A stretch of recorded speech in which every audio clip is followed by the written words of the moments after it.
Rot2Roti, and I'm representing my group members, Alex and Charlie, sitting there. So Rot2Roti is a business that's centered around a problem.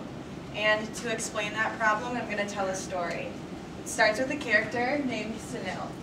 Sunil is a farmer in India, and he struggles working long days, plowing fields, and sowing seeds, but he really gets little from his efforts because he still lives a life of poverty. He's also frustrated because the farm that he owns is kind of the pride of his life. It's been passed on for centuries by the people in his family, and right now it's producing less and less yield than ever before. So to bring his vegetables to the market, Sunil takes a sometimes up to 3-day trip to Rot2Roti, the largest vegetable market in Asia.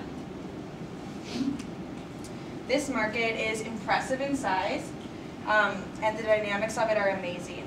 Within 90 acres, over 100,000 people are moving in and out, unloading, loading, buying, selling fruits and vegetables.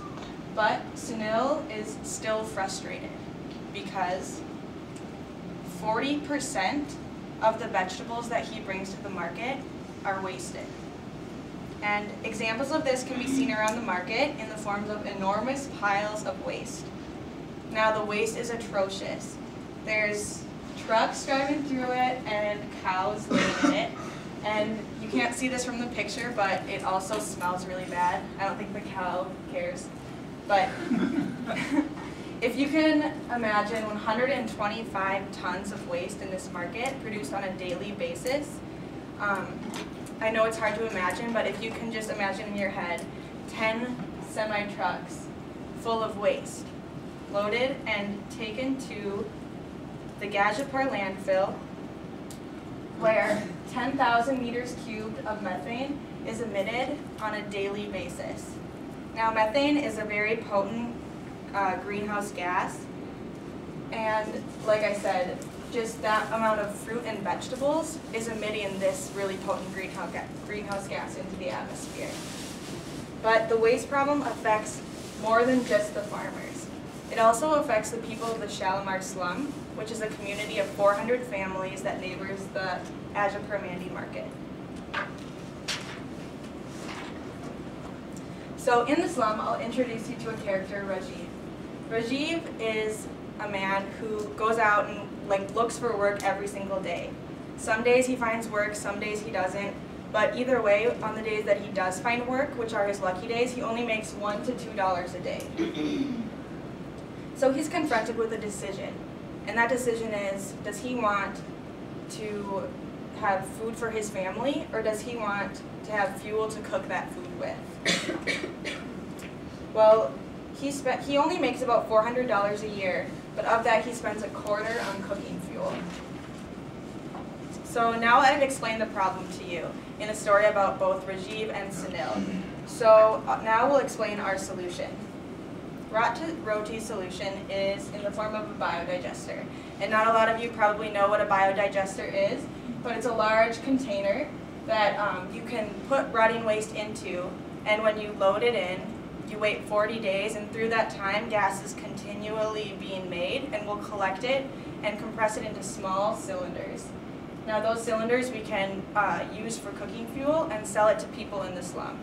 We'll have 3 biodigesters just to kind of reduce that 40-day time limit so we can actually collect the gas every 13 days. Again, here's another view of the process. So we'll actually employ people of the slum to load the biodigester, collect it for 40 days, unload it, and then the beautiful part about this process is that the byproduct is in the form of fertilizer, which is a really nutrient-rich thing that we can then package and sell to farmers. To distribute the biogas, we'll put it into the gas cylinders, which are similar to what people of the slum are currently using. And then we'll also supply people with a stove. And that stove is completely compatible with the gas cylinders that we'll be presenting to them. Along with giving people a gas stove and cylinders, we're also giving them a sense of community. To market our product, we simply just need word of mouth. just because it's a community of only 400 people, people will be talking about how the biogas is working and it's employing people of the family. It will spread that way through word of mouth, and then also will employ people and eventually, hopefully, get someone from the community to manage our business. So there's also benefit for Sunil. In the end, he can replace the chemically based fertilizer that he usually uses with a nutrient-rich, cheaper fertilizer. The benefits for Rajiv are twofold. He's going to be getting employment from our company as well as a cheaper energy source. And I didn't mention this before, but there's also great benefits for the environment, because by converting the waste into biogas rather than landfilling it, we're reducing greenhouse gas emissions by 20 times. So there's some things about our company that make us different than other biodigesters. First and foremost, it's the proximity of our business. We're located in the Shalimar slum. We've been donated a plot of land by the president of the slum. So that just really cuts down on the transportation costs, which is one reason why many other biodigesters fail. We're also in a unique urban setting. Most other biodigesters are in rural areas.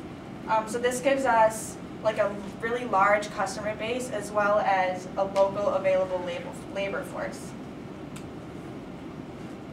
And probably the best, most unique thing about our business is that the source of our revenue is an unlimited free supply of waste. Usually biodigesters are on a really small scale where they have like cow manure that they use, and that's kind of like a limited resource. They can only get so much that the amount of cows on the farm can produce, or else it's on a really large scale where they have to sort the waste, but we don't have to do that. Just a few more slides. So there is some competition that we're facing. Currently the people of the slum are using kerosene or liquid gas propane. That amounts to about $128 a year. So we're going to be selling to them with our calculations that we've made so far at a cheaper price of only $90 a year.